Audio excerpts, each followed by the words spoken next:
자, 그래서 지금 나라의 모든 것이 불안정하고 어려움 속에 처해 있는 이 현실 속에서 우리는 정신을 바싹 차려야 하는 그런 시점에 왔어요. 그런데 우리 그 자유일보 8면에 보면 좀 미국에서는 이제는 그 기준금리 인하를 할 그런 것이 확실하다. 그렇게 되면 우리나라도 이제 은행에서 이 그 부채를 낸 사람들에게는 기쁜 소식이 아닐까요? 어떻게 됩니까, 저거?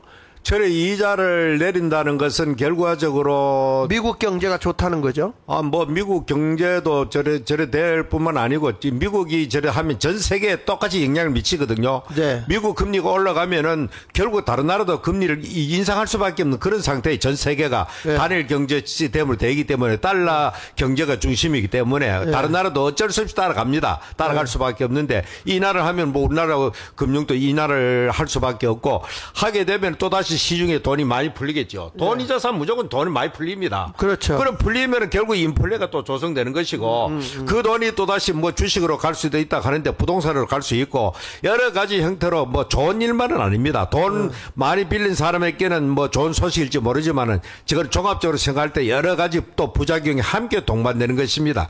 그렇기 때문에 우리나라는 참 굉장히 이 경제가 지금 국제 모든 영향을 따라서 출렁거리는 이 마당에 대한민국의 최고의 경제 엘리트들이 이 정권에 참여하고 해야 되는데 제가 볼 때는 뭐 그렇게 하는 것 같지도 않아요, 지금 현재. 그러면 아무래도 저게 이제 기준금리가 인하가 되면 돈이 풀린다는 거잖아요. 그렇죠. 자연적으로 그죠. 돈 이자 싸니까 너도 나도 이제 뭐 그 참 돈을 빌려 가지고 이것 하고 저것 하고 부동산도 주식도 하고 심지어 과거에 영끌이라고 하는 대표적인 말이 있었잖아요. 네. 영혼까지 끌어다가 담보하고 돈을 낸다. 그래가 집 산다. 그래가 영끌 그런 젊은 애들이 집 샀다가 이제 폭망했잖아요. 걔들이 다 이제 그 이자가 급상승하니까 어렵게 힘들고 그래 집을 처분하고 그런 상태가 됐는데 이런 경제는 정말로 잘 써야 됩니다. 이러나 저러나 없는 사람은 계속 힘들게 되는 겁니다. 저게. 네. 지금 더군다나 그 밑에 하단을 보면 우리나라 국민연금 주가가 급락을 했다. 이런 것을 보면은 한번 잠깐 거기 보면은 국민연금이 올해 상반기 트럼프 행정부의 관세 이역과 오너 리스크 등으로 주가가 급락한 애플, 테슬라 주식을 대량 매수했다. 근데 마이크로소프트, 넷플릭스, 메타 등도 순매수를 이어간 반면 일부 방산주와 화장품주 등은 매도했다 그랬는데 이게 지금 상당히 주식이 지금 떨어진 것 같아요. 그래 이제 저 우리나라 국민연금공단이 우리나라 최고의 그 돈이잖아요. 그게 그렇죠. 덩치가 제일 큽니다. 그게 그 돈을 가지고 결국에는 국민연금이 그냥 쌓아놔 가지고는 우리 국민들에게 국민연금을 줄 수가 없잖아요. 계속 불려야 되거든 저거를. 물론 잘못 투자될 수 있지만은 그래서 이 국제 시장에 뛰어들어가 가지고 뭐 미국 채권도 사고 미국 주식도 사고 저라는데 저게 이제 미국이 세계적인 기업들 아닙니까 저게. 저런 걸 갖다가 이제 우리나라 국민연금이 많이 지금 사고 있다, 매수하고 있다. 그런 이야기를 지금 저기 하고 있는 겁니다. 네. 그 옆에 보면 우리나라가 취업자가 17만 명이 늘었다. 예. 예. 늘었다. 예. 그런데 제조 건설업은 찬바람이다. 근데 나는 저 취업자들을 내가 우리 지역에서 이렇게 지역 활동을 많이 하다 보니까 일용직들. 예. 그러니까 뭐 어르신들 이렇게 다니면서 일용직 거기 휴지 짓고 뭐 돈 주고 하는 거 이걸 다 취업자로 보더라고요. 그렇습니다. 참 중국은 더 극단적으로 막 사람이 한 달에 뭐 몇 시간 일하는 것도 한번 그 유급으로 돈 받은 사람은 전부 다 그냥 취업자로 비슷하게 취급해 가지고 숫자 노름만 하는데 우리나라도 지금 저런 식으로 따라가고 있어요. 저게 한마디로 국민을 속이는 거죠. 저거는. 그렇지. 사실 실업자 상태인데 뭐 알바를 한다든지 좀 며칠 일하는 그런 사람들 공익 근로자들 전부 다 이거는 취업으로 비슷하게 바쁘기 때문에 전부 다 실업률이 떨어지는 것처럼 보이지만 지금 착시를 하는 거지요. 우리 앞으로 이래 국민들이 참 취업자가 저는 늘었다. 이재명 정권 잘한다. 뭐 이런 식으로 이제 홍보를 하겠죠. 저 가지고. 그래서 그 맨 밑에 일단 거기 맨 밑에 보면은 거기 이런 게 나와요. 산업별로는 제조업 취업자가 7만 8천 명이 줄고 13개월째 감소했다. 건설업 취업자는 9만 2천 명 줄고 15개월 연속 하락세를 이어갔다. 내수를 보여주는 숙박 음식업 취업자도 7만 1천 명 감소하며 3개월 연속 줄었다. 감소폭이 코로나19 와중이던 지난 2021년 11월 이후 3년 8개월 내 가장 컸다 이렇게 말하고 있거든요. 예.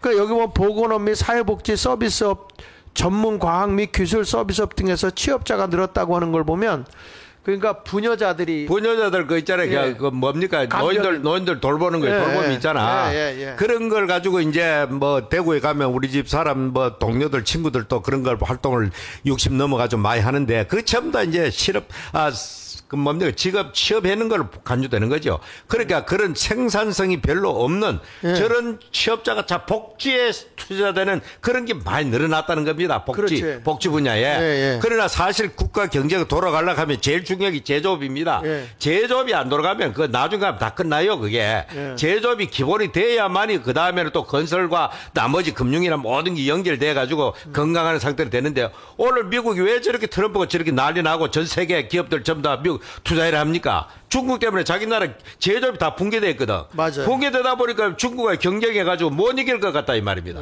그래가 다시 이제 전 세계 빠져나가던 그 기업들 전부 다 미국에 투자해가 거기다가 공장 채워가지고 물건을 그 미국 생산해라. 사실 국가 경제는 모든 어느 시대나 마찬가지 제조업이 뒷받침 안 되면 그거는 하나의 모래 위에 진 집과 같습니다. 멀자는 무너지는 거예요, 그게. 네. 그러니까 이렇게 복지나 이런 데다 돈을 나누면서 쓰겠다고 하니까 돈을 어디서 끌어올 데가 없는 거예요. 이재명 정부는. 그 끌어올 데가 없으니까 이번에 보니까 어디서 예산을 줄이냐면 한국의 기초과학연구 미래산업에 대한 연구 분야에 있는 예산을 다 줄여버리더라고요. 저거는 그 자살골이죠. 그러니까요. 중장기적으로 보면 나라를 망하는 길로 가는 거죠. 맞습니다. 지금 이런 모습을 보면 나라가 지금 완전히 그 고속 열차를 타고 베네수엘라로 지금 달려가고 지금 있다. 우리나라는 지금 이런 정책들은 좀 하루살이입니다. 하루살이. 예. 현재 하루하루 살기에 급급한 거야. 예. 그냥 하루하루 먹고 그만 나중에는 어디에 든 간에 이 국가의 그 백년대계인 과학기술 투자 안 하면요. 미래가 없는 겁니다. 그거. 맞아요. 세계 경쟁은 지금 전부 기술 경쟁 아닙니까? 모든 면에 있어 가지고 어느 나라보다 더 좋은 상품을 개발해 가지고 먼저 시장 내놓는 그 나라가 지금 세계 시장을 지배하고 그 부를 그렇게 지배하게 되는데 정말로 미래에 대한 과학기술 투자 안 하면 그 앞으로 뭘 가지고 경쟁하겠다는 말입니까? 우리나라는 뭐 외국처럼 무슨 뭐 굉장한 지하자원이 있는 나라도 아니죠. 아무도 없죠. 우리나라 농토도 좁죠. 네. 그러니까 이거는 과학기술 해가지고 사람에게 투자할 때만이 이 나라가 살 길인데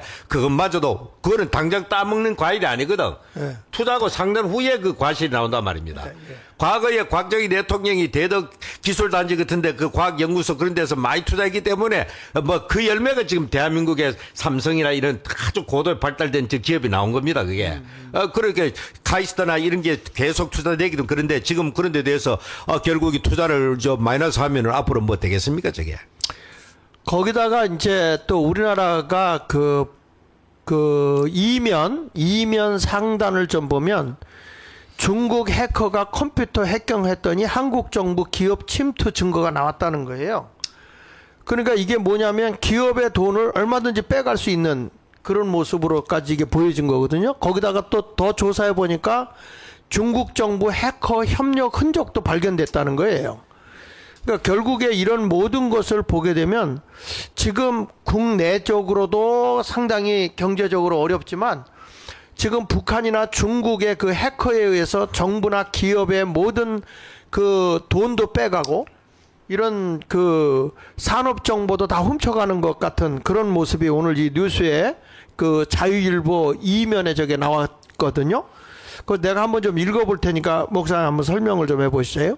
북한이 해킹을 통해 가상화폐 등 외화 획득을 하고 외국 정부나 기업의 비밀 정보를 빼가고 있는 것으로 알려진 가운데 이를 증명해줄 자료가 또 나왔다. 이번에는 특히 화이트 해커가 처음으로 북한 해커의 컴퓨터를 해킹, 북한 해커가 중국 정부 해커들과 협력해 한국 정부와 기업 여러 곳을 해킹한 증거를 확인했다.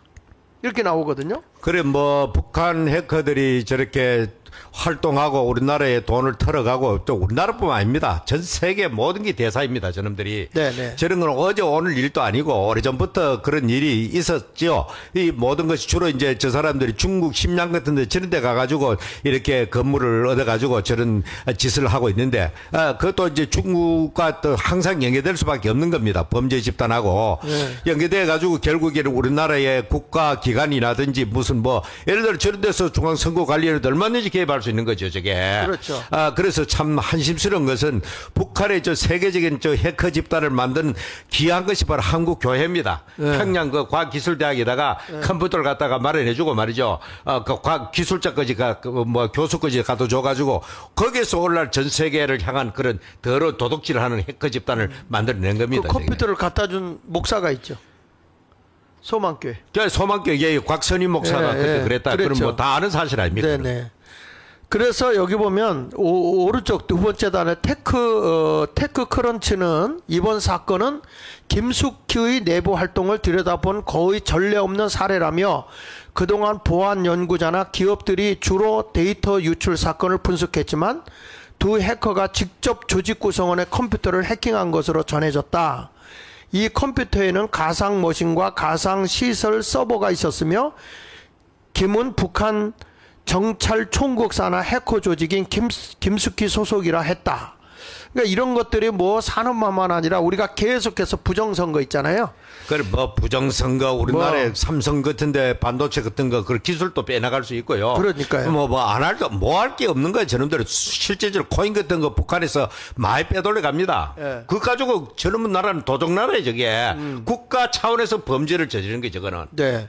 근데 이런 것들을 지금 우리가 그 미리미리 차단하고 해야 되는데 이 기업이나 은행 같은 것들도 다 이게 몇 겹을 쳐가지고 이거를 방어벽을 만들어 놓는데 그럼에도 불구하고 이걸 뚫고 들어오는데 우리나라 이 그 선거관리위원회 같은 거는 아주 그냥 뭐 식은 죽먹이로 들어가겠죠. 그냥 아주 비밀번호까지 1, 2, 3, 4, 5, 6, 7, 8, 9 그렇게 해가지고 정말 있을 수 없는 짓들을 해가지고 대한민국의 지금의 이렇게 혼란한 모습을 가져다 주지 않았나 이런 생각을 하게 됩니다. 그럼 뭐 중국이 지금 추구하는 게 바로 이제 하이브리드 전쟁 혹은 초안전 이렇게 해가지고 네. 한계가 없는 전쟁. 과거에는 대포나 총이나 뭐 군함이나 비행기 가지고 그런 전쟁이 했다면 지금 보이지 않는 전쟁. 바로 저런 해커를 통한 세계의 기술을 탈취하고 또 북한 그때 돈을 직접적으로 빼돌리는 저런 짓을 지금 예사롭게 하는 비도덕적인 그 공산주의 국가의 저 모습입니다. 그러니까 우리 자유민주주의 제일 앞장서가 일선인 우리 대한민국이 어느 나라보다 IT 기술이 좀 발전했다가는 나라가 저런 세력한테 속수무책으로 지금 당하고 있다는 사실이 참 개탄스러운 거지 지금. 그가 뭐 친중 친북 세력들이 다 장악을 하고 있는 상황이다 보니까 이제 모든 거 다 열어줄 것 같아요. 그렇습니다. 뭐 앞으로 이 나라의 정권이 끝날 때까지 어떤 일이 벌어질지 뭐 하루하루가 깜짝깜짝 놀랄 충격스러운 그런 보도와 소식이 계속해서 들려올 겁니다. 앞으로. 네. 그래서 오늘은 이 정치적인 문제 그리고 경제적인 문제 그리고 이런 우리나라의 모든 산업체에 있는 모든 그 기업 정보 이런 것들까지도 다 지금 도둑을 맞고 있는 이런 현실을 잠깐 먼저 한번 다뤄보고 가면서 그만큼 대한민국의 지금 경제도 불안하고 또 이 나라의 그 치안도 불안한 이런 현실 앞에서 오늘은 정치적인 문제를 좀 한번 이 시간에는 들어가 보도록 하겠습니다. 자, 일면에 보니까 이게 또 참 이 자율보에 이게 나오네요. 국힘 전격 압수수색했다. 김문수 목숨 걸고 싸우겠다. 그런데 이게 아마 그 우리가 아는 내란 뭐 그 세력이다. 그렇죠. 내란 세력의 조태계가 그 가가지고 특검에 가가지고 우리 그 국민의힘 안에 지금 내란 세력이 내란 동조 세력이 존재하고 있다 이런 식으로 진술했거든요. 네. 저희가 발칵 뒤집혔는데 결국 이제 그 정보를 듣고 왔는지는 모르지만은 일단 압수수색하는 거는 참 저것도 참 전대미문의 일을 지금 하고 있는 겁니다, 이게. 그 전에 유신 때인가 그때 야당 그게 탄압할 때보다도 더 심한 것 같아요. 아니 뭐 유신 때도 어디 교회 그렇게 뭐 이래 압수수색하고 경찰력 동원해가지고 막 진을 쳐놓고 그런 짓을 한 적이 있습니까 그게? 아니 그때는 당 대표는 뭐 이렇게 구금을 시킨다든지 허근 건 했지만 그 당을 가서 압수수색하고 한 적은 없거든요. 그래서 지금 이 정권은 과거의 보수 정권, 군사 정권 능가하는 그런 지금 폭압과 독재 정권을 치닫고 있는 거죠. 그리고 김문수가 뭐 이제 목숨 걸고 싸우겠다. 지 양반도 지금 때가 늦었어요. 지금 장동 얘기하고 경쟁에서 장동 얘기가 정통 보수 세력의 그 밑바탕 민심을 들고 일나가니까 압도적으로 지금 1위로 치닫고 있잖아요. 네네. 그런데 지 양반이 처음에는 말이지 한동훈하고 같이 간다, 뭐 이준석 같이 간다고 이랬다. 그 역풍을 맞으니까 지금 현재 목숨 걸고 싸우겠다. 뭐 이렇게 말하는 그 자체는 나쁘진 않아요. 그러나 제가 볼 때는 국민의힘 대표 경선을 위해서 저런 말을 한다면 그것도 뭐 그렇게 그 뭐 왜 자율부가 그걸 갖다 일면으로 그렇게 뭐 써놨는지 모르겠습니다. 저게. 예. 그래서 여기 보면 이제 이 대통령 본인 5개 재판도 멈춰 세우며 법 위에 군림하고 있다. 근데 사실은 지금의 모든 법은 그 여당의 대통령부터 시작해서 모든 사람들은 다 그냥 법을 하지 말라 그러고 이쪽만 지금 난리를 치고 있네. 그러니까 그런 것이 결국에는 스스로 무덤 파는 겁니다. 우리 국민들이 처음에는 뭣도 모르고 이렇게 좀 뭐 참 이 제명이가 여러 가지 그 사법 리스크 있음에도 불구하고 특정 세력들이 그렇게 밀어가지고 저래 되는지 모르지만 모든 방송 언론들이 집단적으로 도와가지고 저래 했겠지만은 그러나 이번에 8.15를 통해가지고 사면하는 그 내용을 보니까 국민들이 완전히 그냥 경악할 일 아닙니까 저게. 그렇지. 저런 짓을 하고 보니까 결국에는 본인뿐만 아니고 거기에 국무위원들 전체가 전부 과거의 정가범들로 수록하고 결국에는 인선을 했는 거 보니까 깨끗하고 맑은 사람 많은 있을 텐데 어쩌다가 권력가 저런 사람 다 권력가 국민들 만들고 그래 사면하는 것도 보니까 무슨 상대방에 포용하기 위해서 그렇게 하는 게 아니고 자기 정당과 이념에 충실한 사람들 그 사람들이 뭐 과거에 파렴치기나 말기나 국민 감정 전부 무시하는 겁니다. 너 뭐 짓을 우리는 우리 식대로 간다 이런 식으로 막 가는 겁니다. 저게 한없는 교만의 마음에서 저런 식으로 뻗쳐나가는 거죠. 저게. 네. 그러게 그 한동훈을 비롯해서 국민님이 오늘 이 사태가 올 줄 모르고 지짓을 했는데 말이죠. 그래서 이거에 대해서 그 3면 하단에 보면은 송원석 특검 3면 하단을 좀 보면 송원석 특검 국힘 압수수색 깡패짓이다. 당원 명부 지킬 것이다. 이게 당원 명부를 뺏어가려고 한 것 같아. 그래 당원 명부 하면 당원 명부 저기 생명이거든. 예. 정당에 예. 전국에 뭐 80만이다 그 생명 그 사람들 불러가지고 개별적 무슨 짓을 할지 모르는 거예요. 그게 암적 놓고 예. 그렇게 저기 굉장히 위험한 짓을 하는 거예요. 저게. 그래서 이 정권 사면 위기 국면 전환용 의연하게 전당대회 치르겠다 이렇게 얘기를 하고 있는데 여기서 보니까 그렇게 말하네요. 송원석 국민의힘 비상대책위원장 겸 원내대표는 13일 특검이 국민의힘 당사에서 압수수색 영장을 집행하고 있는데 대해 깡패짓 빈집 털이범이라고 표현하며 국민 전환용 압수수색이라고 반발했다. 그는 제 아무리 특검이 방해하더라도 당당하고 의연하게 전당대회 행사를 치르겠다고 밝혔다. 이렇게 말하거든요. 저는 이게 참 지금 이 국민의힘을 어용단체로 이제 더 끌어들이려고 저짓하는 게 아닌가 이런 생각이 들어요. 그럼 뭐 당을 조사해가지고 뭐 비리나 뭐 약점 잡으면 그거 가지고 지금 계속해서 협박하고 뭐 그러겠죠. 그러고 정책 담당자들 불러가지고 또 소사하고 또 구속하고 뭐 이런 날들로 지금 앞으로 가지 않겠나. 앞으로 이 사람들이 그 특검 끝날 때까지 어떤 누구 영역도 없이 자유우파 사람들은 모조리 그 대상이 된다고 봅니다. 저는. 그러면은 저게 만약에 당원 명부를 가지고 너 이번에 누구 해 안 하면은 너 아주 지두새도 모르게 뭐 이런 식으로 협박도 할 수 있잖아. 모든 권력들은 항상 그런 짓을 배후에서 하고 있죠. 뭐. 네. 참 이러한 일들이 있으면서 우리 이면 하단에 보면 지금 보면 이면 하단에 조국 부부 나오고 윤 전 대통령 부부 들어갔다. 법치인가 보부인가. 목사님 나는 저 타이틀을 보면서 예. 참 잘 뽑아냈다. 조국 부부가 들어가니까 너 우리 부부를 넣었어? 너도 한번 당해봐. 이런 보복인가요? 그러니까 조국 정경심이가 그때 먼저 나왔잖아요. 네. 나오고 이번에 조국도 나왔는데 그 부부가 다 이제 뭐 형을 다 끝내고 나왔다는 것이죠. 그것도 거기다가 이제 사면 폭언권 지기 좁으니까 앞으로 직접적으로 대통령 후보로 나올 수 있고 모든 정치 활동이 자유롭게 된 겁니다. 저 사람은. 네. 그런데 이제 반대로 이제 역할 뭐 체인지 코드를 하는지 저 윤 전 대통령 부부를 갖다가 이제 깜빵에 집어넣는 저거는 뭐 법치인가 보복인가 뭐 법치를 가정한 보복이다 이렇게밖에 볼 수 없습니다. 법치를 그렇죠. 가정한 보복이다. 그래서 이런 것들은 사실은 우리가 좀 너무 심하다. 지금 아직도 지금 그 윤 대통령이 뭐 내란이라든가 뭐 이런 게 사실 나온 게 없잖아요. 그래 대법원 확정 판결 될 때 떠들어야 될 일입니다. 예. 그러니까 이런 식으로 그냥 막 마이웨이식으로 간다고 그러면 이게 국민들이 그동안에 지지하는 세력도 있단 말이죠. 그러면 이렇게 연합됨으로 국민이 하나 되기 어렵고 점점 갈등이 일어나고 이미 우리나라는 이제 두 개 백성과 두 개 이념과 두 개의 나라가 존재하는 겁니다, 지금. 그러니까 그러면 국민 통합이 안 되는 거잖아요. 지금 이번에 무슨 뭐 광화문 무슨 행사도 못 밝혀 완전 반쪽이잖아, 반쪽. 행사 자체가. 반쪽도 아니고 뭐 민노총은 또 따로 한다면서. 민주당은 그 남대문 일대에서 전을 펴놔놓고 네. 이재명 규탄 대회를 하겠죠, 거기서. 우리는 서울역에서 또 하고. 예, 참 나라가 지금 어떻게 돌아가는지 참 한심스럽고요. 그 다음에 이 나라의 정부를 보겠는데 오른쪽을 좀 끝단에 가서 보면 전교조 출신 교육부 장관이 전교조 출신이고 민변 출신 여가부 장관을 했더라고요.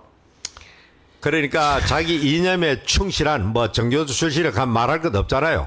이념에 아주 충실한 사람을 정교조 출신을 교육부 장관으로 그리고 민변도 대표적인 이념 변호사 집단 아닙니까 저게. 저희 사람을 갖다 여가부 장관으로 만든다. 이것은 결국에는 이 정권 코드가 완전히 이념 지향적인 그런 집단으로 가겠다는 겁니다. 잘하는 겁니다. 저거는 마음대로 하라는 거죠. 그게. 그런데 아이들에게 교육이 지금 참 좌편향으로 흘러가게 되는데 아이들을 학교를 보내기 어려울 것 같고 지금 이 교육부 장관 후보도 전교조 출신인데다가 여성가족부도 이게 지금 보면 민변 출신이라고 한다면 지금 아이들에게 이 동성애법이라든지 또 이 사상교육이라든지 역사의 그 잘못된 교육이라든지 이런 것들이 갈 게 뻔하거든요. 뭐 역사는 자기들이 역사를 가르치겠죠. 자기들 입장의 역사. 그렇죠. 우리나라 역사는 두 가지 역사 있잖아요. 네네. 북한식 역사관이 있고 네네. 우리나라의 정교조는 전부 다 북한의 사관을 그대로 채용하는 겁니다. 네. 그러니까 당연히 거기에는 이승만이가 바로 미국의 앞잡이고 이승만은 바로 한반도를 이렇게 분단시킨 원흉이고 통일의 기회를 놓친 그런 식으로 모든 게 기술하잖아요. 그래. 그리고 이제 뭐 박정희는 독재적인 독재자고 친일주의자고 이런 식으로 해가지고 전부 역사를 갖다가 우리나라의 건국의 역사와 정말 자랑스러운 이 대한민국의 번영 역사를 부끄러운 역사, 수치스러운 역사, 북한이야말로 떳떳한 그런 민족 정통성을 가 있는 그런 역사인 것처럼 만들어내는 저런 사관을 가진 세력들이 바로 정교조 그 사람들 알겠어요, 저게. 그러니까 우리나라의 젊은 아이들이 어릴 때 그 잘못된 이념이 들어가 보면 회복이 안 됩니다, 저게. 그러니까 지금 이렇게 가다 보면 애들 학교를 못 보낼 것 같아. 지금 미국 같은 데도 보니까 기독교계에 있는 그 부모님들이 이 동성애가 너무 이 심화되다 보니까 자녀들을 학교를 안 보내고 집에서 아이들을 가리키는 부모도 많고요. 우리나라도 이렇게 되면 교회가 대안학교를 세우게 될 텐데 이것도 너무 불법으로 걸고 교육을 못하게 하지 않겠나 하는 생각을 해요. 그래, 참, 교육도 그렇고, 모든 면에 걸쳐가지고, 완전 철저하게 지금 현재 이때까지 내려오던 가치관이 완전히 붕괴되는 거죠. 이것이 바로 이재명이 말한 대로 진짜 대한민국을 만들어내는 겁니다. 네. 자, 이러한 모습이 계속해서 일어나고 있기 때문에 정치적으로도 보면 대한민국이 상당히 이제 작용화되어 간 거는 확실하고, 좌클릭이 됐죠, 완전히. 그 다음에 지금 아까 얘기한 경제 문제도 완전히 베네수엘라형을 그대로 답습하고 지금 나가고 있거든요. 이런 모습을 보면 대한민국이 지금 막, 국민이 정신 차리지 않으면 우리도 눈 깜짝할 사이에 제2의 베네수엘라 공산국가가 되지 않겠나. 저는 이런 생각을 하고 있거든요. 그 과거에 차베스라는 지금 현재는 마두로가 정권을 잡았는데 그 전임자인 차베스가 바로 그렇게 정권을 잡아가지고 반미 정책을 추구하고 그리고 그 당시만 해도 베네수엘라 무지장 매장되어 있는 석유를 퍼올려가지고 남미의 수많은 좌파 이념 정권을 막 뒤에서 후원한 겁니다. 네. 후원하고 또 뭐 석유도 싸게 팔고 하니까 그때 막 인기가 대단했죠. 그리고 자기 나라에는 그 석유 파는 돈 가지고 국민들에게 놀아주고 하니까 열광했습니다. 그러다가 이제 미국이 딱 찍어가지고 봉쇄해버리니까 완전히 그냥 경제가 완전 파탄 나쁘잖아요. 네. 파탄 나니까 그 나라에 살만한 사람들, 유식한 사람, 똑똑한 사람, 전문가 집단은 전부 다 국외로 다 탈출해버린 겁니다. 그러니까 이러도 저러도 뭐하는 정말로 힘없고 연합 그런 사람들만 정부에서 나눠주는 배급이나 바라보고 사는 사람은 남았고 선거해봐야 맨날 저거 정권 잡고 이 상태가 되어버린 겁니다. 경제 전체 폭망해버리고 그것이 바로 베네수엘라인데 우리나라의 좌파 정권 오래전부터 베네수엘라를 연구했다는 그런 보도를 봤는데 오래전에 지금 현재 지금 방향이 완전히 그 방향으로 질주하고 있는 거지 지금 현재. 네.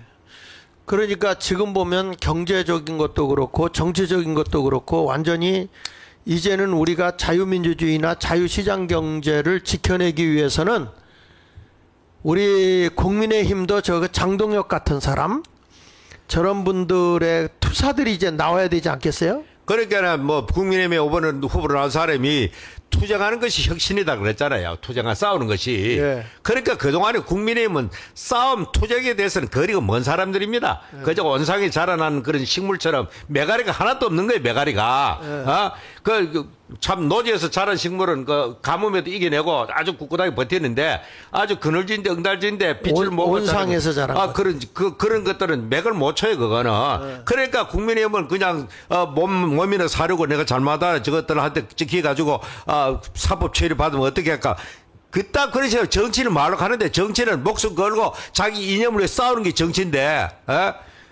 그 공무원 하지 마한테 정치해가지고 대한민국을 이 지경에 만드는 게 바로 국민의힘 집단인 게 저놈들이. 그래서 국민의힘에도 이번에 그 대표 22일 날 뽑나요? 국민의힘에 관련된 뉴스 나올 게 없나 이게? 네. 국민의힘 이게 이제 조금 이따 얘기해 보는데 22일 날 되게 되면 그때 돼서 나는 제일 걱정하는 게 선거관리위원회에서 이걸 관장하다 보니까 이게 왜 저렇게 국민의힘까지 뒤지고 또 그들의 정보까지도 다 이렇게 끄집어내는가 하다 보면 이게 또 생각지도 않은 조경태가 대표되는 거 아니에요 이거? 예? 조경태 되면 그날로 국민의힘은 아예 그 조기를 달고 깃발을 내놔야 되죠. 예. 하여튼 지금 나라가 혼란스럽습니다. 나는 아무리 생각해도 이 목사의 머리로는 이해가 안 되는 나라가 지금 되어가고 있다 하는 생각을 하게 돼서 이제는 좀 우리가 이 보수단체들이나 나라를 걱정하고 생각하는 사람들이 총결 직결 연합해서 이번에 내일이죠 내일? 예. 내일 광화문에 1시에 서울역 내일은 광화문이 아니고 서울역이죠. 서울역 좀 올려줘 보세요. 2번 출구 앞에 모인다고 그러네. 서울역 광장 2번 출구 앞에 1시에. 그리고 이거는 서울, 경기, 인천 지역 사람 중심으로 모이니까 시간 있는 분들은 다 올라오셔서 하루 묵고 그리고 내려가도 될 것 같고요. 토요일 날 16일 날 오후 1시. 이게 나라를 위해서 지금 우리가 시간, 물질, 생명까지도 바쳐야 할 때가 오고 있다. 저는 그런 생각을 하고 있거든요. 그러니까 여기가 늘 자주 말하지만 6.25 사변 때 결정적인 그런 위험, 우리나라가 적화 완전히 되느냐 그 분수령이 바로 외관 근처에 있는 그 낙동강 교도보 작전 그리고 또 이제 외관에서 동쪽으로 좀 가면은 거기에 다부동이라는 그런 지역이 있습니다. 거기에서 그야말로 시산혈해 그러니까 시체로 산으로 만들고 피로 바다를 만들었다는 그런 지금 문구가 그 감이 있는데. 어마어마하게 죽은 겁니다. 어마어마하게 죽고, 이번에 제가 외관 그 전적기념관에도 방문했는데, 정말 다시 한번 6.25의 그 쓰라림과 그 상처를 거기서 보면서 다시는 이런 일들이 우리 아이들이 사는 세대에 일어나지 말아야 되겠다. 그런 다짐을 하고 왔는데, 나라가 돌아가는 걸 보니까 뭔가 모르게 이 나라가 지금 붉은 깃발이 지금 멀자라 꽂힐 것 같은 두려움이 지금 가득 차 있는 겁니다. 지금 벌써 하면 정책이나 모든 방향이 그 방면을 가고 있기 때문에 저거는 뭐 앞으로 어떻게 될는지 참 알 수가 없는 불안감이 우리 국민들에게 엄습하고 있는 거지 지금. 그런 상황입니다. 자, 그런데 또 이렇게 경제 문제 그리고 이제 이 정치 문제도 문제지만 그 일면 하단에 보면 정광훈 목사 서부지법서 합법집회 폭력선동 막았다 그랬는데 이 정광훈 목사 얼마 전에 압수수색도 했죠. 예, 뭐 압수수색 됐죠. 그날 그 우리 현장 다 봤지만은 참 끔찍스럽죠. 어디 뭐 교회를 갔다가 수많은 경찰을 동원해가지고 무슨 이 특별한 중대 범죄한 집단 그처럼 막 교회를 그릇이 에워싸고 참 저는 볼 때 참 참혹해 이 나라가 지금. 어저께 긴급 기자회견 열었잖아요. 예. 그리고 반박을 하신 것 같은데. 예. 광화문 운동 7년 동안 우리는 사고 없었다. 한 번도 비폭력이었죠. 광화문에 7년 동안 해도. 누구보다도 비폭력적인 인물입니다. 정광훈 목사님 저분이 저분 자체가 그냥 말로 언어로는 강력한 카리스마 이해가지고 연설도 하고 설교도 하지만은 그 마음 심성은 한없이 비폭력적인 사람 아닙니까? 우리 다 옆에서 보지만은 네. 저런 사람이 무슨 뭐 폭력을 사주에 개벽 따가도 소리를 하고 앉아서 그리고 특임 전도사는 교회에 없는 직책이고 이게 이제 여기 무슨 그 뭐죠? 청교도 학교 출신들을 갖다 전부 다 전사님이라고 부르잖아요. 그게 우리 교회도 뭐 신학교 입학만 하면 전부 전사님이야. 그 사람이 교회에서 임명된 게 아니죠. 임명 안 되더라도 그래 다 전사님이라고 부르잖아요. 그렇죠. 그 신학생들 되면은 감리교는 안 그렇습니까?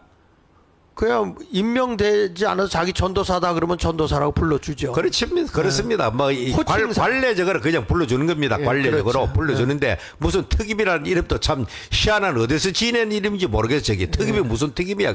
무슨 특별한 임무를 맡길 수 있는 그런 사람한테.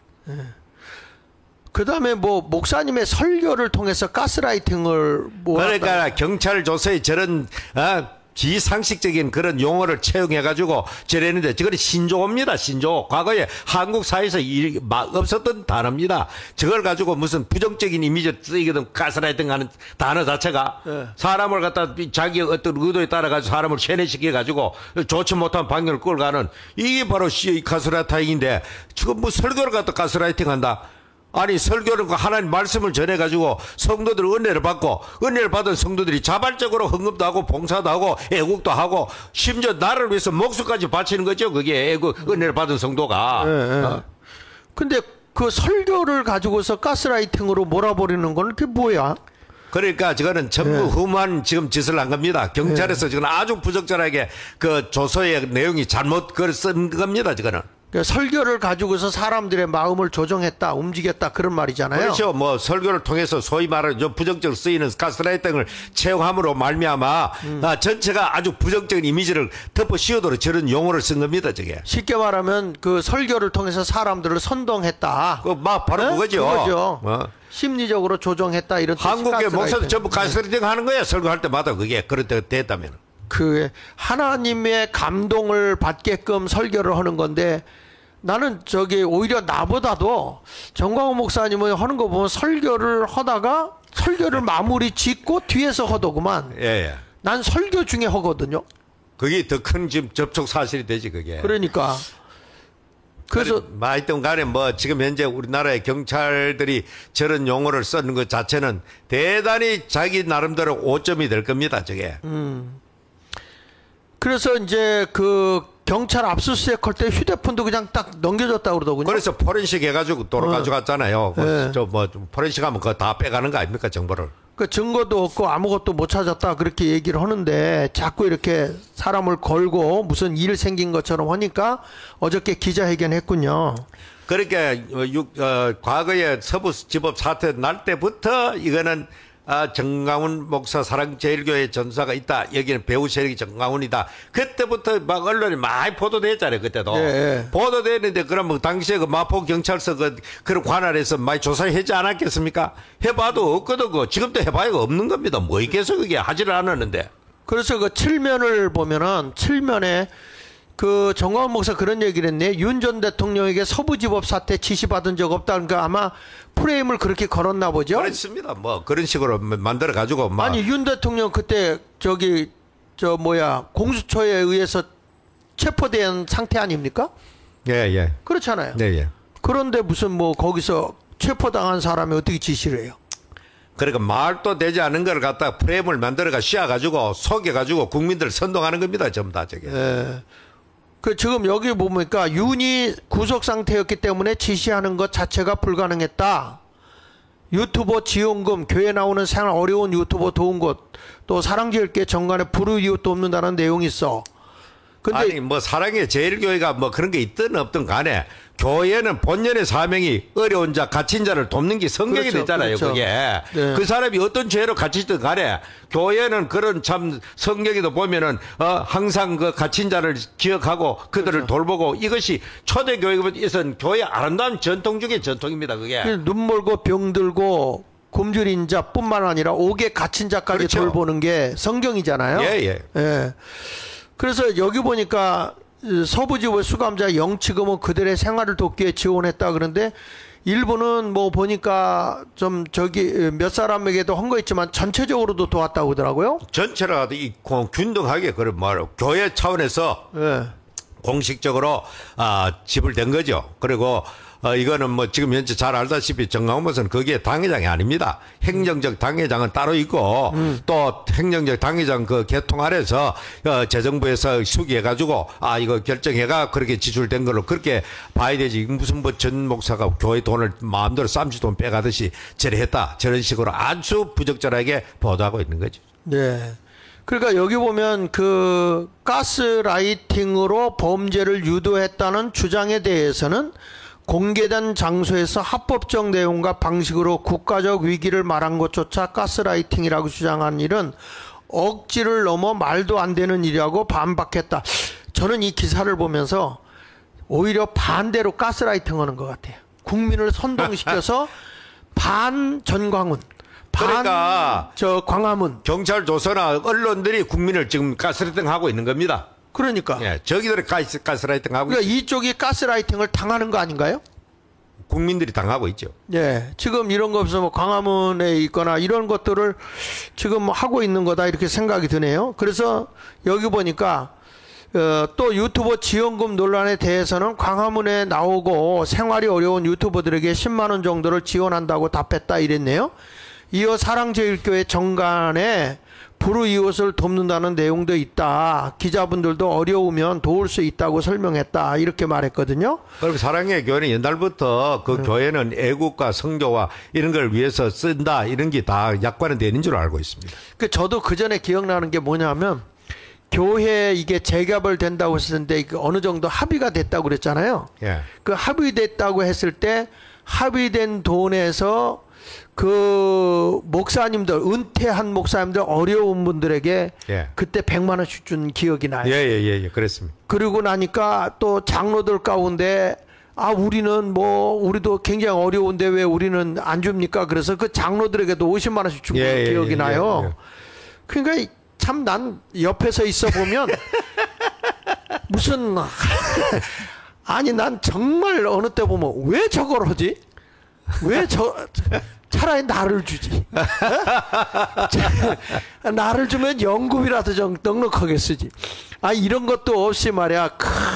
그래도 이 천생이 나도 옆에서 보면 목사예요, 목사. 그쵸? 그러니까 저분은 한없이 퍼주기를 좋아하고 그 자기 삶과 자기 생활을 별로 돌보지 않아요. 가보세요. 집 자체가. 가봤죠. 대한민국의 최고의 참 사이즈 있는 그 교회 목사가 저런 집에서 있으면서 자기 삶은 안 돌보고 언제나 참 불우한 이웃들과 저런 사람들 위해서 그렇게 아낌없이 그냥 내놓는 걸 보면 참 대한민국의 자유파 국민들 모두 다 전 목사님께 대해서 한없는 고마움과 감사함과 존경한 마음을 가지고 있지 않습니까? 이 좌파 세력들이 저걸 눈에 가시겠지요. 북한 노동당 정권부터 시작해가지고 북한 노동당 노동신문에 계속해서 그러니까 정광훈 목사를 처리해라. 무슨 가룟유다의 무리다. 악당 떨거지이다. 보수 패당들 하면서 우리도 그 말하자면 떨거지로 다 포함되는 거예요. 거기에 북한 노동신문에 혼자가 대표고 우린 다 떨거지들이야. 가룟유다의 무리들이고 그 지역불에 던져라 하고 말이죠.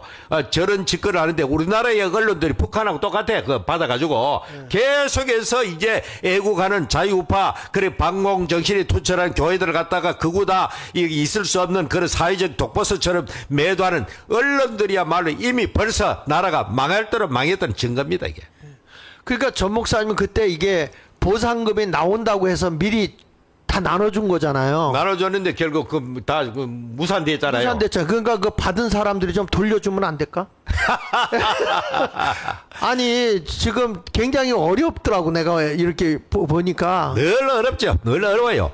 본인은 늘 돈 때문에 쩔쩔 매고 이렇게 거대한 교회 애국단체 뭐 이런 거 저런 거 돌발날에 힘들고 어려운데 그 뭐 돈만 있으면 그냥 다 뿌리 뿌는 거. 그러니까 거지, 누님이나 동생들이 막 그냥 나중에는 한숨을 짓더라고. 누님도 뭐 조금 모아놓으면 다 다 뺏기고 그러다고 막 나한테 한숨을 참 짓고 있더라고. 인간적으로 보면 참 왜 저래 사나 싶을 정도야. 맞아. 왜? 좀 이제 나이도 70 넘었으면 이제는 자기도 좀 편안하게 살고 아들, 딸들 그리고 뭐 동생들 그동안에 참 돌보지 못한 동생들도 따뜻하게 돌보고 뭐 이러면 누가 뭐를 가겠습니까? 그러는데. 그러니까. 그만큼 했는데. 그런데 지금 70 넘어가지고도 계속 적하고 있으니까 저거 참 어떨 때를 보면은 한없이 딱하지. 언제 좀 한번 이렇게 참 외국에 아주 목사 저런 캐리어를 가지고 있는 사람이 성지순례도 못 갔다. 누가 믿겠습니까, 제가 도대체. 그러니까 지금 참 이런 모습을 보면 그러면서도 계속 공격을 당해. 그렇죠? 그러니까 이 세상에는 그 감옥이라는 것도 가장 옛날부터 가장 의로운 사람이 가기도 하고 가장 악질적에서 가기도 하는 것이 감옥입니다. 네. 두 가지입니다. 감옥은. 가장 의로운 사람이 가는 곳입니다. 감옥이. 그렇지. 요셉이 그렇고 사도 바울도 그렇고 전부 다 그런 사람 다니엘이 아닙니까? 그렇고. 네. 다 그런 사람이 들어가는 것이고 정광훈 목사가 무슨 대한민국을 해치는 그 있습니까? 그게 나라를 사랑하는 죄밖에 없는데. 그렇지. 그래서 나중에 무죄됐잖아. 무죄돼가 나를 국고로 6,800만인가 보상하러 해가지고 받았다 그러잖아요. 도대체. 그 지금도 와서 뭐 돈이 많고 뭐 하는 것 같지만 저분 뒤져보면 중고밖에 없을 거야. 중고밖에. 맞아. 아무것도 없어요. 예. 그냥 들어오면 그냥 막 나가기 바쁘다니까. 보니까. 그 옆에서 보면 딱해. 이번에 뭐 근거도 압수수색했는데 설명서만 나왔다면서요? 그래 그놈들이 근거를 발견하고 뭐 대단히 뭐 있는 줄 알고 무슨 그 전문 여는 사람 불러가지고 열어보니까 금고 제품 설명서 그러니까 한 번도 사용도 안 했다는 거 아닙니까 그게. 그런 거 나오니까 자기들이 뭐 허탈한 그런 마음으로 돌아가겠죠. 그 정도 됐으면 손 들어야 되지. 어디 계속해서 언론은 사기를 치고 말이죠. 계속해서. 그러니까 저렇게 퍼주다 보니까 옆에 나 이렇게 찾아오는 사람들 만나보면 다 하나같이 뜯어가려고 하는 사람들만 오는 것 같아. 그래 뜯어가려고 오는 사람 오는데 많은 사람들이 무슨 특허다 무슨 뭐 하다 이것만 하면은 뭐 수조 원을 벌 수 있다 하면서 미끼를 던져 놔놓고 돈을 뜯어가려고 하는 거지. 예, 참 옆에서 보면 참 그래서 전 목사님이 주변에 사람들을 잘 신뢰하지 못하는 것 같아. 그렇죠? 믿지 못하고 워낙 많이 속으니까. 참 자, 마이크 붙잡고 어저께도 혼자 외롭게 저렇게 싸우는 모습을 보니까 참 안타깝기도 하네요. 그래도 신문에서 저렇게 나왔으니까 오늘 이런 이야기를 할 수 있는데 우리 전 목사님한테 한번 부탁할 말 좀 한번 해봐. 친구로서요. 뭘 부탁해요? 앞으로 좀 제발 좀 가정도 자녀들도 형제들도 돌보면서 그래 살아도 욕할 사람 없어요 이제는. 뭐 본인도 좀 이렇게 여유 있는데 그런 공간에 가서 그렇게 품위 있게 좀 살다가 뭐 본인은 뭐 걷고 사모님 줘서도 그거 좋다는데 뭐 왜 하겠노죠? 참 아니 나도 이제 지금 이제 은퇴를 하니까 조그만 사무실 하나 얻어서 이제 이사 준비를 하고 있는데.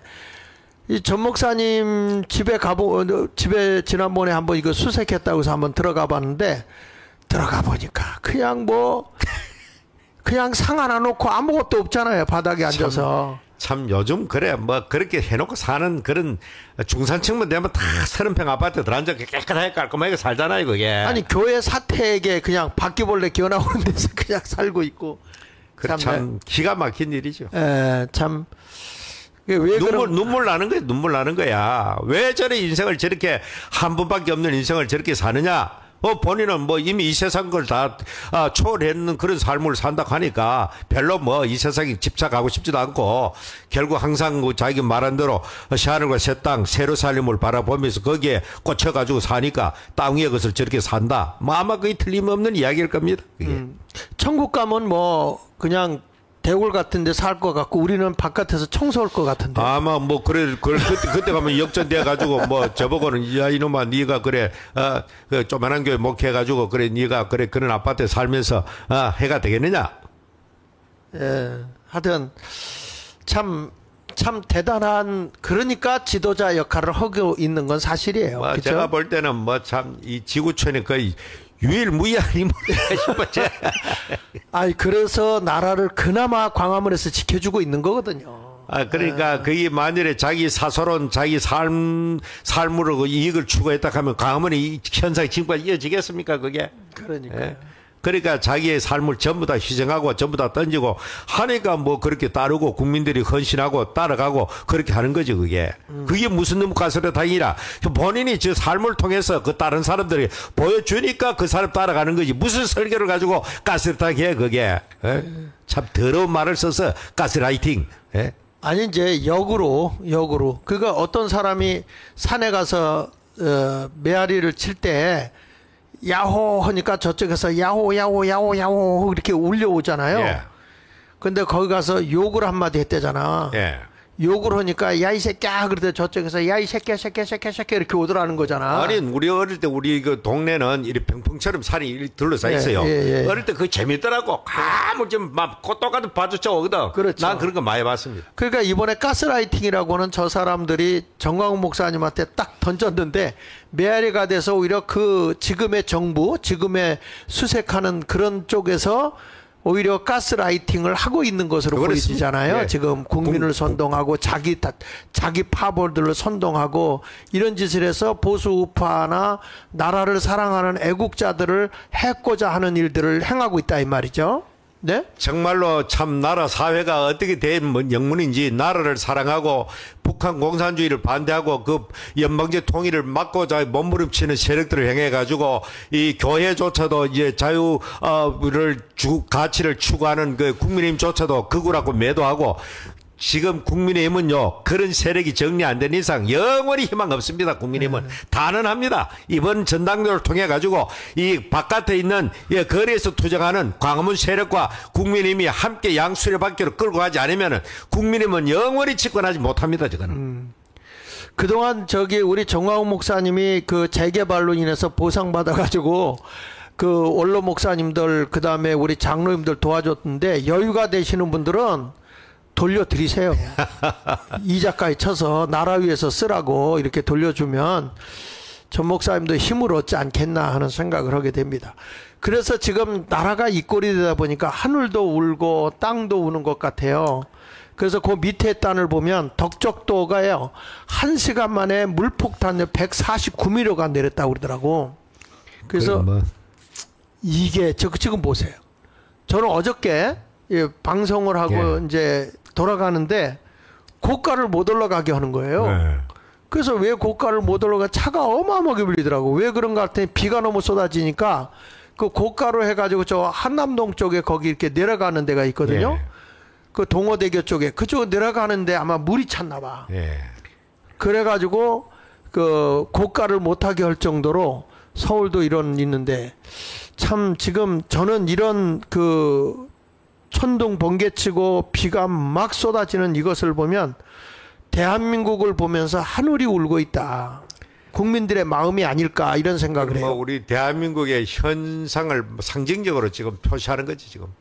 불안하고 앞으로 미래가 보이지 않고 뭔가 모르게 나라가 완전히 끝장날 것 같은 그런 불안감. 이제 이번에 또 이게 참 걱정되는 게 3면을 좀 보시면 국정기획위원회에서 이 대통령 그 임기 내 전시 작전 통제권을 전환 목표를 제시했다는 거예요. 과거에 노무현 정권부터 지금 시동 걸었죠. 네. 미국에 있는 전시 작전 통제권을 우리가 가져와야 된다. 자주 국가에서 이거는 참 있을 수 없는 일이다. 뭐 현실성 없는 이야기를 떠들어 가지고 계속 했지만은 그게 무슨 우리나라가 미국이 없어도 충분히 자체적으로 자주적으로 방어할 수 있을 때 전시작전 통제권을 가져오는 게 맞지. 미국에 넘겨줘 놓으면 미국이 다 책임지겠다는 겁니다. 전쟁이 나면 자기들 지휘해가지고. 그런데 거기에 막 엄청난 돈을 들여대는 그 위성 정보라든지 무슨 그 핵 우살이라든지 이런 게 전혀 없는 상태에서 우리가 무슨 저걸 갖다 가져와가지고 어쩌겠다는 겁니까? 우리나라 뭐 K2 전차나 자주포 있으면 뭐 전쟁하면 그거 가지고는 될 줄 압니까? 이 시대 최고의 전쟁의 승리의 비결은 사전에 정보를 입수하는 겁니다. 정보. 결국에는 전시 작전 통제권을 우리가 가져오게 되면 미군 철수라는 거예요. 그래 미군 철수하고 미군 철수하는 만큼 미국의 전력만큼 한국군이 보강돼야 되는데 우리나라 이제 군대 숫자가 45만으로 떨어졌잖아요. 예. 앞으로 40만 30만 대로 떨어질 날이 금명만 오는데 이렇게 그 국가 국방까지도 다 붕괴시켜 놔놓고 계속해서 이 나라에 통치하는 하려고 하는 사람들이 과거에 경쟁적으로 뭐 병력 기간을 갖다가 단축하는 이런 짓거리 해가 지금 18개월만 나오니까 지금 뭐 앞으로도 계속해서 출산율은 적고 뭐 하니까 앞으로 우리나라 국방을 담당할 사람도 없고 앞으로 이 우리나라 군인들도 외국에서 수입해야 되지 않겠나 그렇게 생각합니다. 그 우리나라가 일본 이제 청일 전쟁에서 일본이 한반도를 하나의 국가로 만들어 놓고 자기들이 정복했을 때 일본이 결국에는 미국의 그 히로시마하고 나가사키의 원자폭탄 투하 두 방으로 인해서 항복한 거잖아요. 예. 그래서 이제 우리가 8.15를 기념하게 되는데 그들이 나간 거예요. 우리 힘으로 이 나라가 통일된 게 아니고 이제 일본에 의해서 됐는데 미군 철수하라고 다 아우성치는 바람에 그때 미군이 나가고 나서 바로 터진 게 6.25잖아요. 그렇습니다. 뭐 참 8.15 광복절을 뭐 해방 기념일 혹은 광복절로 지키고 그다음에 3년 후에 이승만 대통령에 의해서 대한민국이 건국된 그 시점을 또 건국절이라 하기도 하는데 지금 온통 광복절로만 덮이고 건국절 아무 관심이 없어요. 예. 그렇잖아요. 그렇죠. 지금 예. 사실 저 광복절 우리가 만드는 게 아니잖아요. 저거는 맞아요. 피동적으로 맞이한 겁니다. 맞습니다. 미국의 원자탄에 의해 가지고 히로시마 나가사키가 망함으로 말미암아 미국의 승전일입니다. 그게 일본이 패망한 날이고. 네네. 그런데 우리나라 그걸 광복절이고 우리 힘으로 마치 된 것처럼 대대적으로 하는데 참 부끄러운 이야기입니다. 그것도 사실상. 그러니까 우리나라가 청일 전쟁이 일어났을 때도 이게 일본의 이토 히로부미하고 이홍장 청나라의 대표고 해서 합의해가지고 한반도를 한 나라로 공식적으로 인정을 했단 말이에요. 우리 힘으로 우리나라가 청나라한테 해방된 게 아니에요. 그 청나라에 의해서 왕도 임명받아야 되고 모든 그 경제권까지 장악을 당하고 얼마나 많은 착취를 당했습니까? 그는 뭐 우리나라 조선조 이시왕조가 계속해서 중국이 사실상 우리나라를 지배했죠. 사실상 우리나라 왕도 지 마음대로 모셔오고 예. 중국이 황제가 인정해야 우리나라 조선왕이 되는 것이고 그 정도로 자주권이 없는 시대였습니다. 그러다가 이제 뭐 일단 청일 전쟁을 통해서 일본이 청나라를 이겼죠. 이기니까 이제 청나라의 힘이 이제 우리나라 한반도에서 빠져나가고 그 다음에 등장하는 세력이 바로 러시아 아닙니까? 러시아가 네. 다시 이제 러일 전쟁 해가지고 러시아도 져버리니까 완전히 우리나라가 일본으로 넘어가는 그런 상황이 돼버린 거죠. 그렇게 우물하니까 우리처럼 세계 돌아가는 걸 모르고 당시에 그 무슨 고종이나 이런 대원군이나 이런 사람들이 세상 돌아가는 물정 모르고 아 청나라한테 의존하면 우리가 지켜지겠다. 아 러시아한테 의존하면 우리가 보호되겠다. 이랬지만 다 그냥 세상 물정을 모르니까 당시 이미 그 일본이라는 나라가 영국과 더불어서 영국 최고의 패권 국가였는데 영국과 더불어서 영일 동맹을 맺습니다. 그리고 영일 동맹을 맺어가지고 영국의 그 최신 그 당시에 최강의 해군 무기를 갖다가 일본에 전수시켜 주므로 그 가지고 결국에는 러시아의 함대를 깨가지고 러시아가 뭐 패배하고 우리 한반도는 일본으로 그 모두 관리권이 넘어가고 지배권이 넘어가 버리죠. 지금까지 우리나라가 우리 힘으로 뭐 해낸 거 있습니까? 그렇습니다. 뭐 과거부터 시작해가지고 조선시대 500년 전은 계속해서 중국의 영향력 예소가 있었고, 그 다음에 일본의 압제 속에 들어앉아 있었고, 뭐 계속해서 그런 상황을 계속 해왔죠, 지금까지. 지금 이재명이가 미국을 좀 갔다 왔나요? 8월 무슨 날입니까? 그 24일인가 5일인가 그때 가기로 돼 있지 않습니까? 과거에 한 번 갔다 왔다는 내가 어떤 기사를 본 것 같아요. 과거에 한 번 다녀왔다. 그때 노무현은 한 번도 안 가고 대통령 돼가지고, 대통령 미국에 돼가지고. 가보고 확 바뀌었거든요. 예, 가보고 이제, 미국이라는 거대한 나라, 그리고 그 앨링턴 국민 묘지에 가가지고 참 판초 우위를 입고 철모를 쓴 한국에 참전했다가 죽어간 그런 수많은 병사들을 기리는 그런 기념과 그런 비석을 보고 그 마음에 큰 깨달음이 있었겠죠. 노무현은 사실상 사람 자체는 솔직한 사람입니다. 그렇죠. 아주 솔직하게 인정할 거 인정하고 그런 사람이에요, 그 사람은. 그분은 좀 문재인이나 이재명하고는 다르죠. 전혀 다르죠. 근본적으로. 김대중 뭐 예. 그 뭐 그런 사람이었고, 그래서 자기가 뭐 깨끗하게 산다고 자부를 했는데, 결국에는 뭐 당시에 대검 중앙수사부의 이인규 그 수사부장에 의해가 조사를 받다 보니까, 소리할 수 없을 정도로, 당시에 그 뭡니까, 이름 뭡니까, 부산의 그 유명한 기업가, 그 사람한테 그 자기 부인이 돈 받은 게 딱 드러나니까, 자존심 얼마나 상합니까? 자기는 참 하늘을 부끄럽지 않게 깨끗하게 살았는데 저 모양이 저렇게 나와버리니까 결국에 그걸 못 이기고, 그러니까 그 당시에 좌파 여론들 좌빨로들 일제히 노무현을 공격합니다. 그때 막 우파보다 더 공격해요.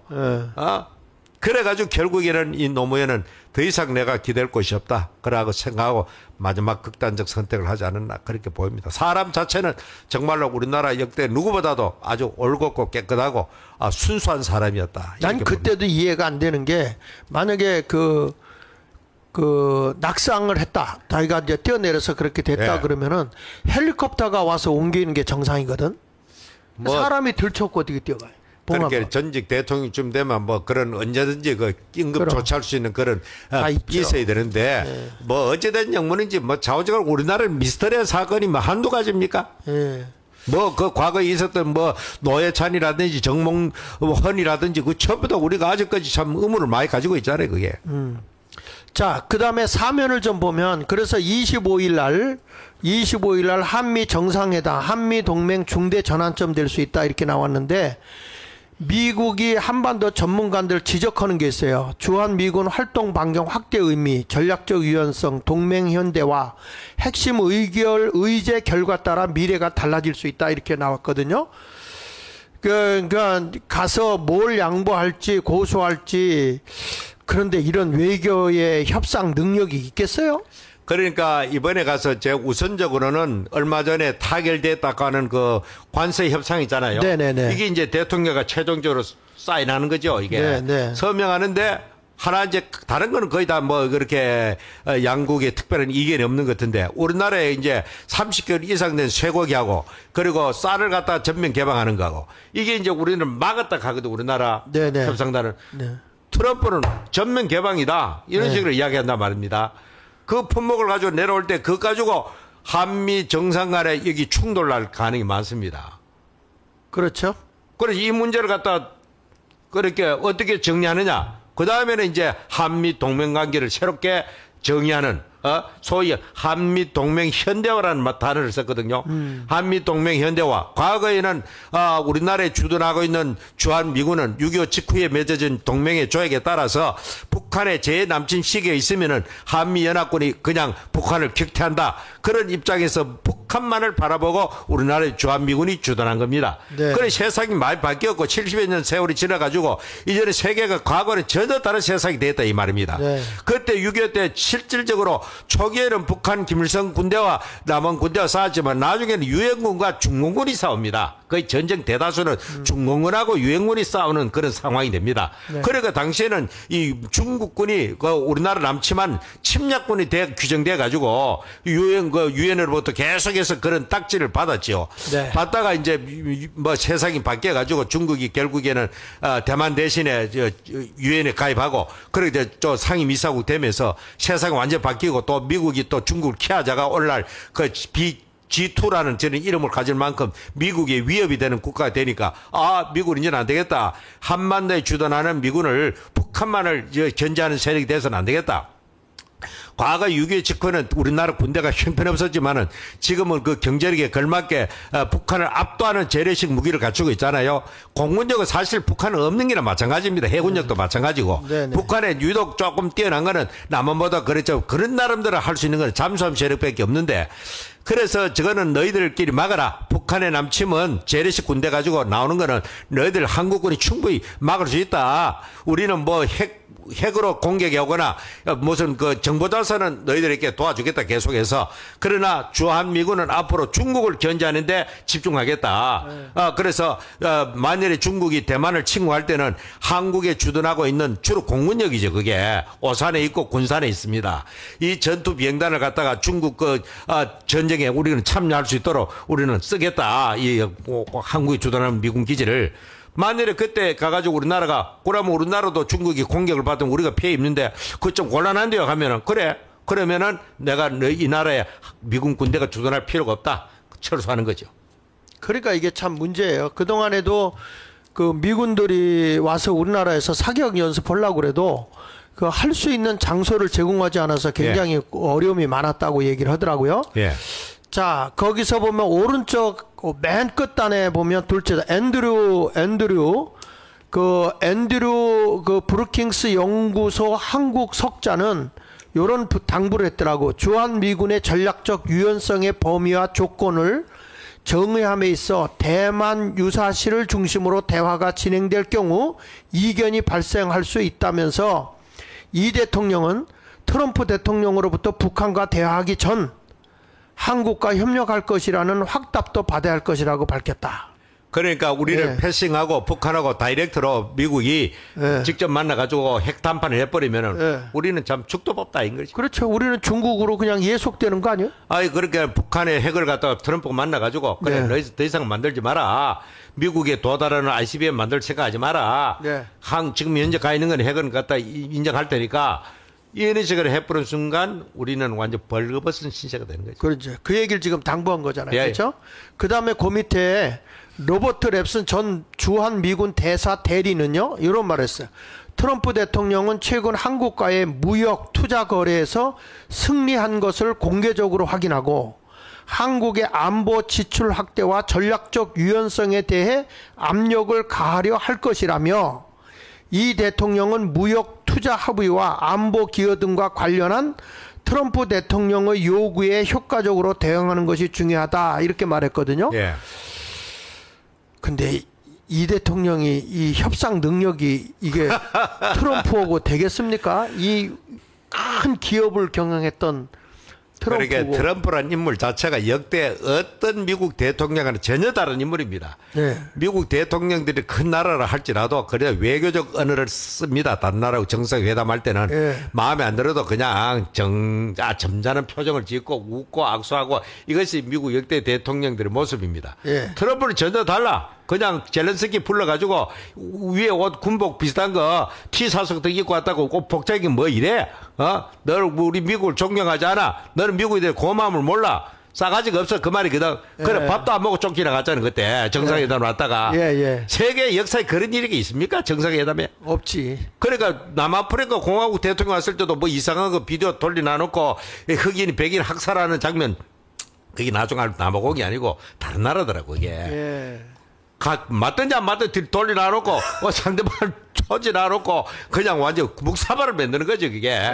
저게 트럼프야 트럼프. 맞아요. 그러니까 이재명도 가가지고 무슨 일이 벌어질지 모른다는 거. 그래서 저기 보면 이 대통령 어디로 튈지 모르는 트럼프 TV쇼 돌발 상황 대비해야 돼. TV쇼 과거에 TV 해설 같은 거 많이 했거든요. 격투기 같은 거. 그때 한번 장면 보니까 격투기 하는데 뭐 어떻게 됐는지 자기가 직접 올 링을 사람만 막 두드리고 싸우더라고요 트럼프가. 그 보통 사람의 상식을 뛰어넘는 사람이 저 사람은. 그러니까 저기 정상회담 하다가 말고 무슨 일이 벌지. 조금 내려봐요. 하단 올려봐요. 일기 때 그 하노이에서 아니 우도 요거 이 대통령 어디로 튈지 모르는 트럼프 리얼리티 TV쇼 돌발 상황 대비해야 된다.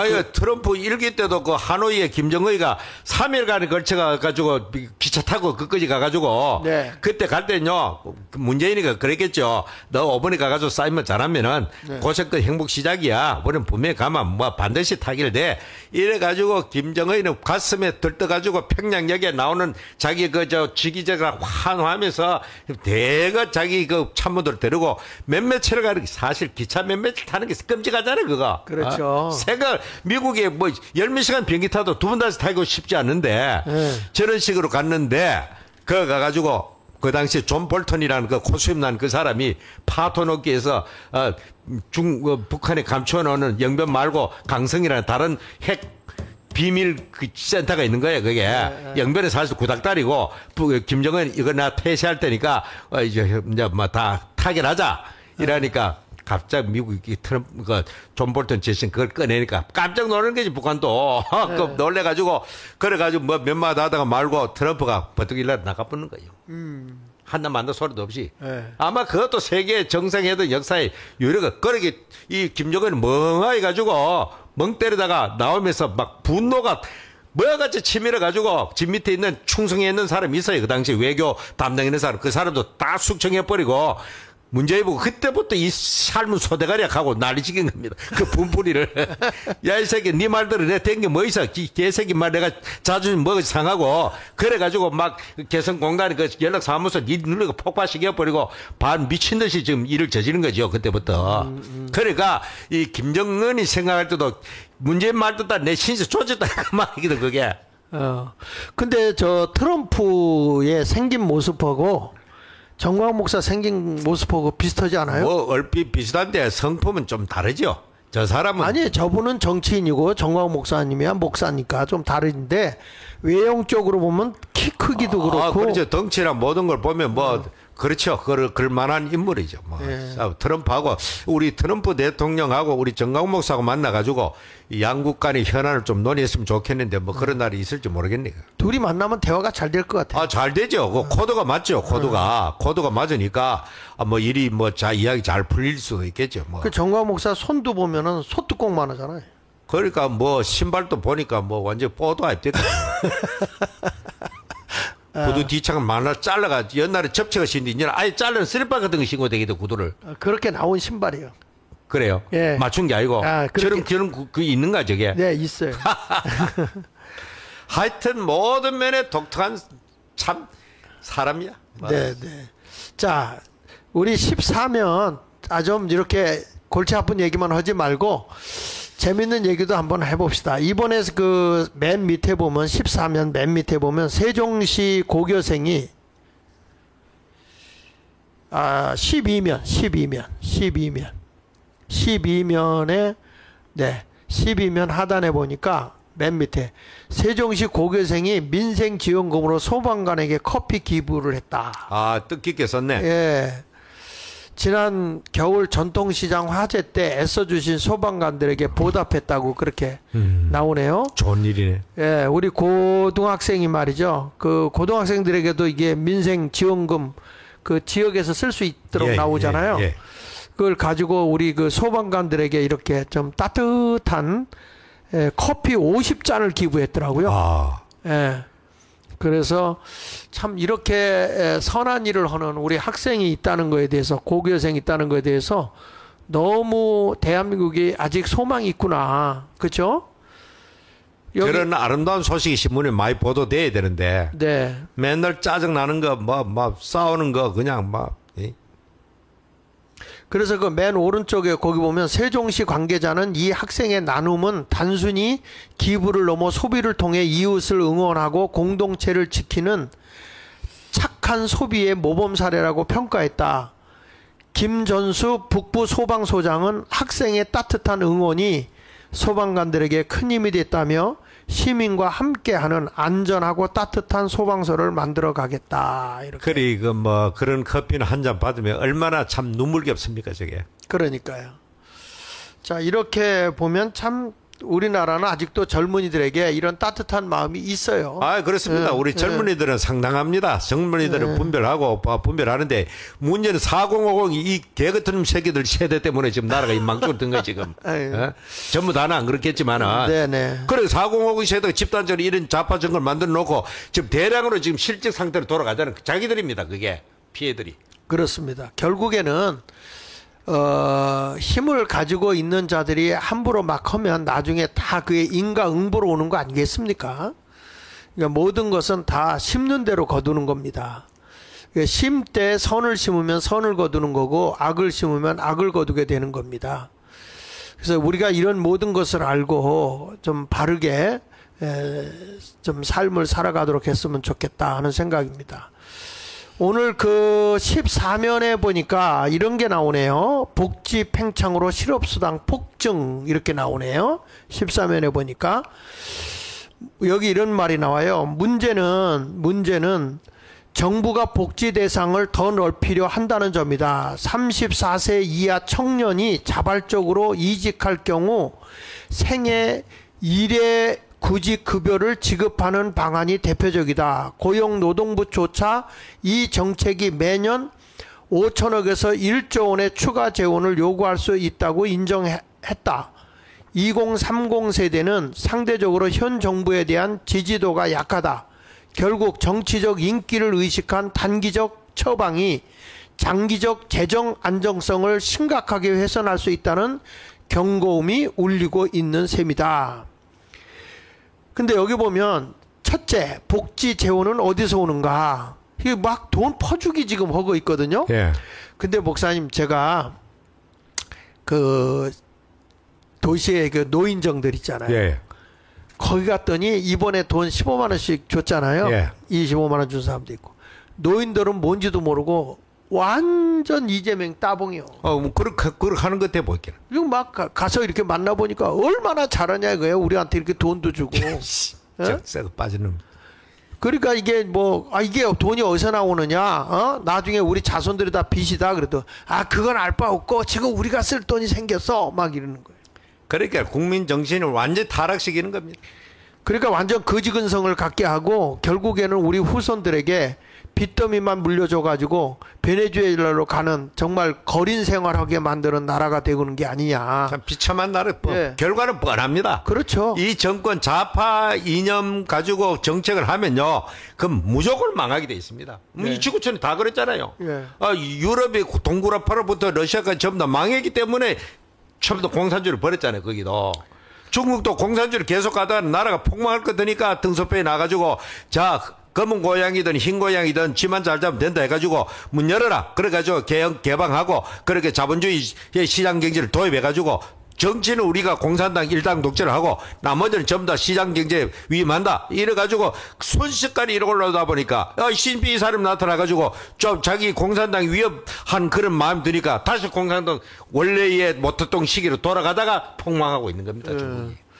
그래서 이번에 이제 제 아우 목사가 설교를 했는데 이런 얘기를 했다는 거예요. 뭐냐면 우리가 그리스도인들은 공짜를 좋아하면 안 된다. 우리가 15만 원을 받았으면 15만 원을 얹어서 이웃에 더 크게 봉사하고 나눠야 된다. 이 설교를 했다는 거야. 예. 그랬더니 거기에 한 좌파가 일어나서 막 대드는데 왜 좌파 설교했냐고. 아니 우파 설교했냐 그러더래요. 그게 무슨 우파인데? 그게 성경이잖아요. 네. 공짜를 받지 말고 너희가 넉넉히 베풀라는 거 아닙니까? 네. 근데 모든 것을 이제 그렇게 보는 거예요.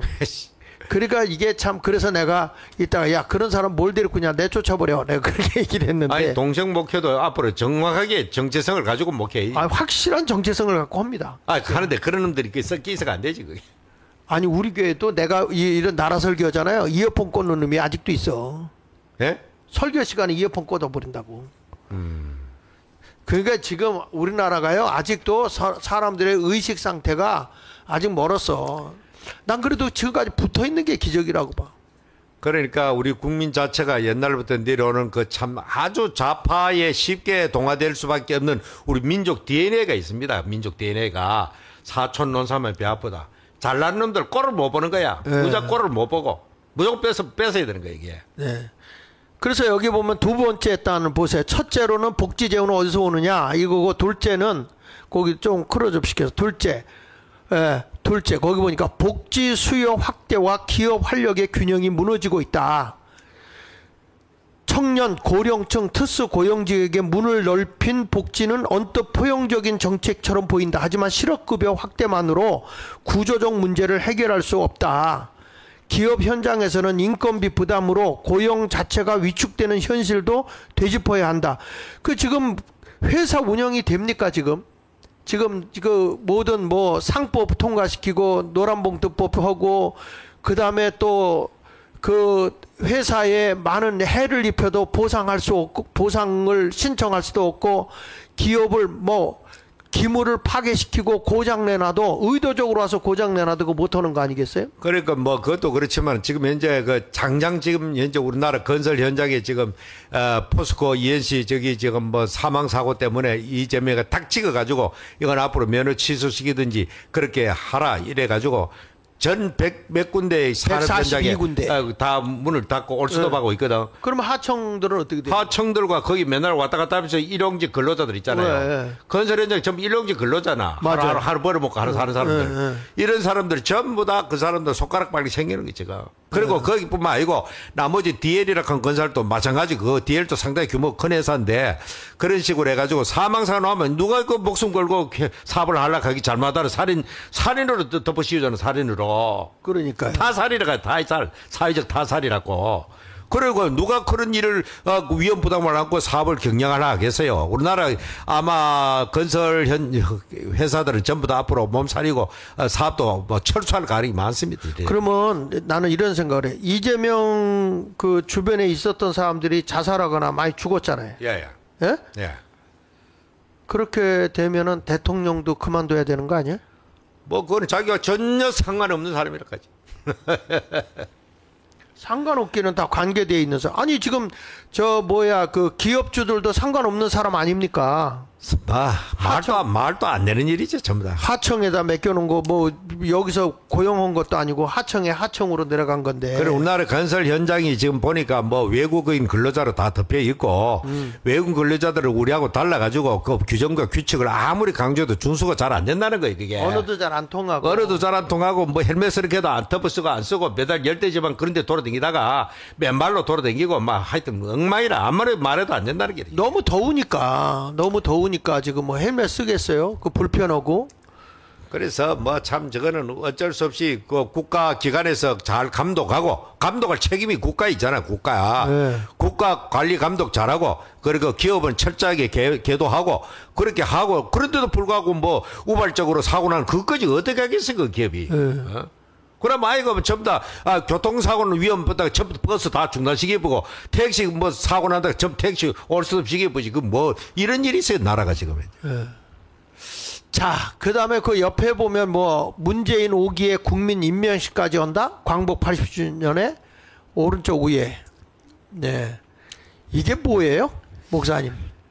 문재인 5기에 국민 임명식까지 한다고. 그 80년 광복 80년 행사를 이제 과거의 역사는 문재인 시절에 과거에 이제 그전에 대통령인 뭡니까 이명박 대통령 시절에 건국 주년을 그렇게 기념했거든. 60주년인가 그 당시에. 그랬는데 문제에 들어가지고는 완전히 건국을 부정하고 상해 임시정부가 우리의 건국이다. 그게 건국일이다. 이거 광복은 오직 80주년 광복만 지킬 일이지 건국과는 상관없는 일이다 이거. 그런 식으로 함으로써 이제 건국 논쟁이 불붙었죠 그때. 아니 무슨 상해 임시정부가 그게 우리나라 건국입니까 그게. 그러니까 국가가 수립되려고 하면은 주권을 가지고 국민을 직접 다스려야 되는데 주권도 없이 그거 가가지고 있었는 그게 무슨 놈의 그게 국가가 됩니까 그게. 그래서 상해 임시정부에도 빠른 시일을 우리가 열심히 해가지고 싸워가지고 이 국권을 되찾고 건국을 해야 된다. 건국 안 했다고 스스로 인정하는 겁니다, 거기에도. 네. 그래가지고 이제 8월 15일 날 해방과 더불어서 이제 3년간 준비하고 미군정이 끝나고 이승만 대통령이 초대 대통령으로 취임하면서 비로소 이제 대한민국이라는 나라가 역사 속에 등장한 겁니다. 조선시대에서 일제시대에서 대한민국 시대로 넘어온 겁니다. 이 엄연하고 뚜렷한 역사의 흐름을 갖다가 애써서 일제시대를 부정하고 그때도 마치 대한민국이 무슨 주권을 가진 국가가 있는 것처럼 그럼 뭐 하려고 독립투쟁하는데 우리가 국권을 가 있는데 정신나가 말도 되도 논리도 맛도 않은 돌대가리들을 짓다고 하는데 지금 와가지고 이재명 한술 짓다 가지고 무슨 또 이제 밤중에 국민 임명식 해가지고 국가에 뭐 많은 사람을 초대해 가는데 우파 국민들 우파 지도자들 우파에 있는 그 국회 아무도 그 참여 안 한다 하니까 자기들끼리도 믿는 척도 안 간다고 통보해버리고 저런 식으로 했으니까. 그러니까 쉽게 말하면 광복절 행사를 안 하겠다는 거네. 뭐 광복절 개념회가 하겠죠. 광복절 개념해 가지고 원래는 자기 대관식을 거창하게 폼나게 말이지. 거기 전직 대통령 이명박도 오고 박근혜도 오고 뭐 국민의힘도 참석해가 들러리 서주고 그러기를 보내는데 아무도 안 온다 하니까 뭐 이상하게 돼버리는 거죠. 거기다 민노총은 남대문에서 떠들고 지금 그날 동시에 집회하고 우리는 서울역 앞에 집회하고 이리 되는 거죠.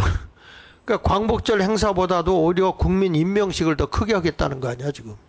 그래 뭐 국민이 임명이 누가 국민 임명했는데 그게. 그러니까 지금까지 자기는 대통령이 아니라는 건가? 그렇죠. 그것도 알 수 없는 노릇이야죠. 예. 자, 오늘 좀 내가 그 뭐 좀 일본에서부터 뭐 있었던 거 좀 하려고 그랬는데 벌써 시간이 많이 갔네요.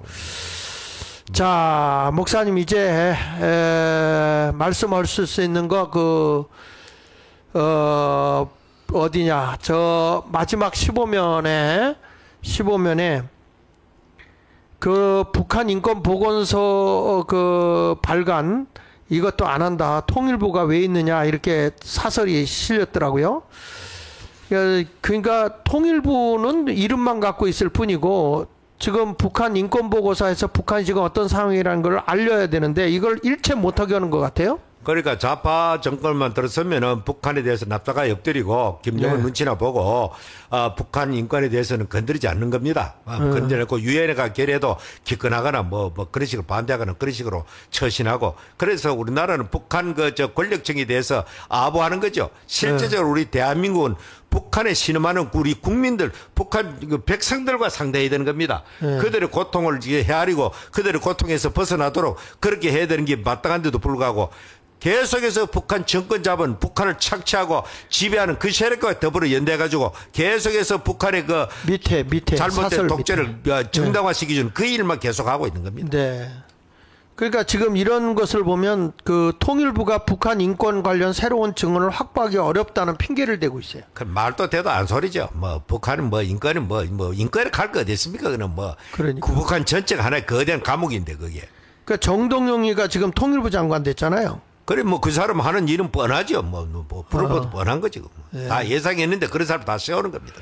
그리고 위에 보니까 국민통합이 퍼포먼스로 되는 게 아니다. 아주 타이틀을 잘 뽑았더라고요. 그렇죠. 뭐 그 국민 통합이 무슨 그 광화문에서 그 뭐 광복절날 그런 그 국민 임명식 한다고 해가지고 통합이 됩니까? 아예 그 반쪽아래 안 나가는데 그게 국민들이. 자, 나라가 이 지경입니다. 여러분 어떻게 하겠습니까? 내일이 8.15입니다. 우리 정말 대한민국을 사랑하고 대한민국을 자유민주주의 국가로 자유시장 경제로 한미일 동맹이 또 우방국가로서 외교가 아주 잘 관계를 맺고 있는 그런 나라가 되게 하기 위해서는 이제는 국민이 나서야 할 때라는 것입니다. 우리 모든 국민이 자기 고집 내려놓고 우리 서울역에 이번에 다 모여서 8.15 날 내일 오후 1시에 모이는 일에 함께 해주시고 토요일 날 1시에는 전 국민이 다 같이 모이는 광화문에 집결하도록 해줬으면 좋겠습니다. 어디 놀러 가려고 한 것도 다 좀 내려놓고요. 저도 우리 교회에서 어디들 뭐 한다고 그래 못하게 하고 8.15로 다 모여라 이제 이렇게 했는데 목사님 이제 마무리 발언 좀 해주시죠. 8.15 광고 한번 좀 더 띄워준 다음에 목사님 마무리 하도록 하겠습니다. 8.15